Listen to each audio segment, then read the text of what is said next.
Vitelline veins. And so the Vitelline veins are the major veins that come back in from the yolk sac. So all of this is Vitelline plexus. Okay? And the Vitelline veins, there are two of them. And one of them is big. It's this one that comes down from above the embryo's head. And will come into the heart down here to form the sinus venosus. The other one does not come in exactly the same way as your book suggests.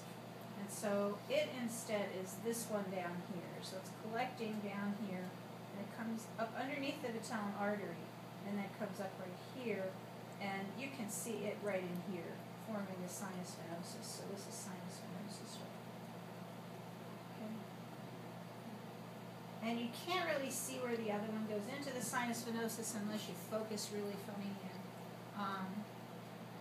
And that's okay. I mean, I won't ask it on the other side. If I asked that Vitelline vein, I would point to it up higher. Okay? So if I did, I'd point to it somewhere up here.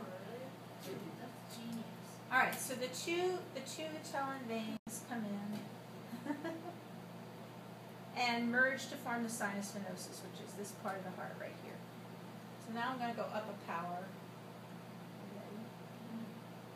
Go up a power. So that we can focus on sinus venosus. And so here's the sinus venosus region right down in here. So here's that Vitelline vein right here coming up and forming the sinus venosus.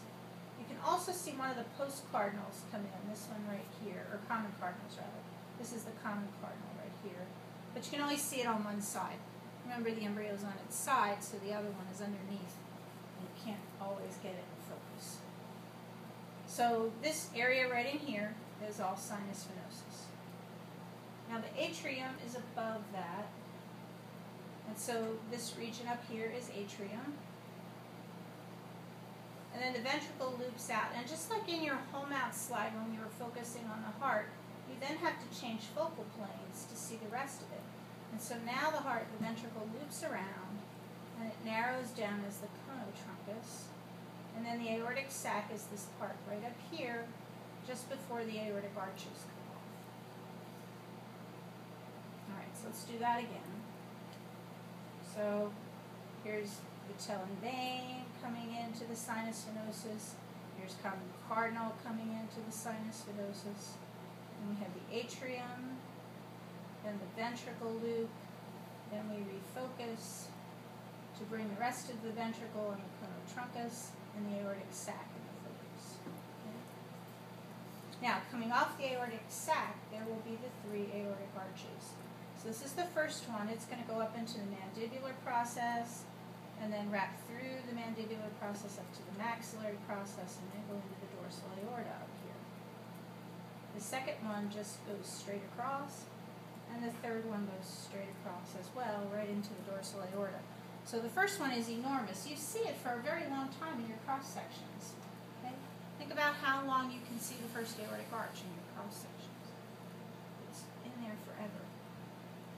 Okay, now coming off of the junction between the first aortic arch and the dorsal aorta right up here, see this big intersegmental artery?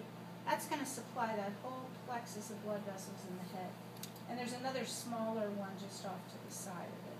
Only I can't get that in focus very well on the projector. So this spreads out to this whole head complex of blood vessels. So a lot of the blood goes there. Okay, so blood will come down the paired aortae at this point, and then somewhere in here this becomes a single descending aorta. And so certainly right in here this is the single descending aorta.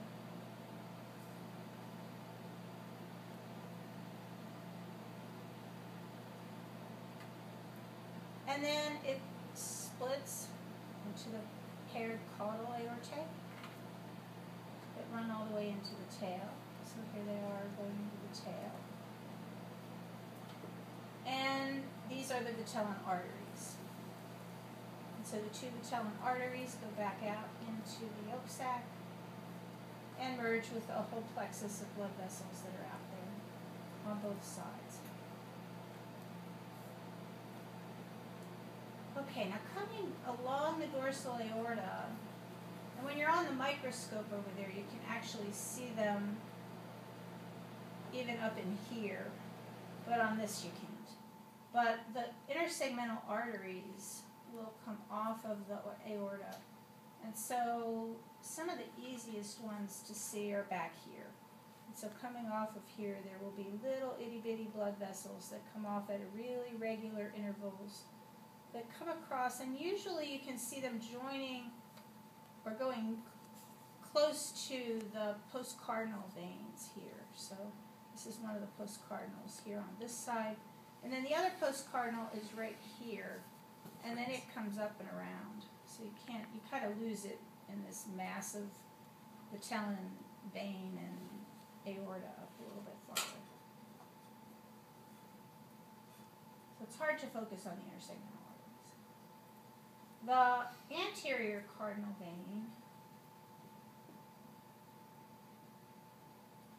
is a kind of a shadow. It starts right about here and it runs down right here. So this little shadowed area right in here is the best place to see that.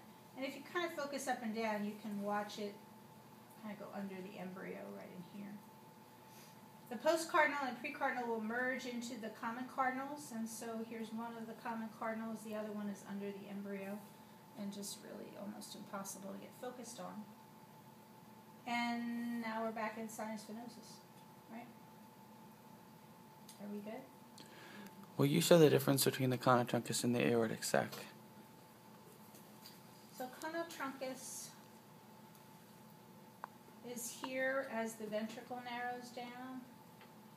And then the aortic sac would be this area just right up here close to the aortic arches. Okay. Okay?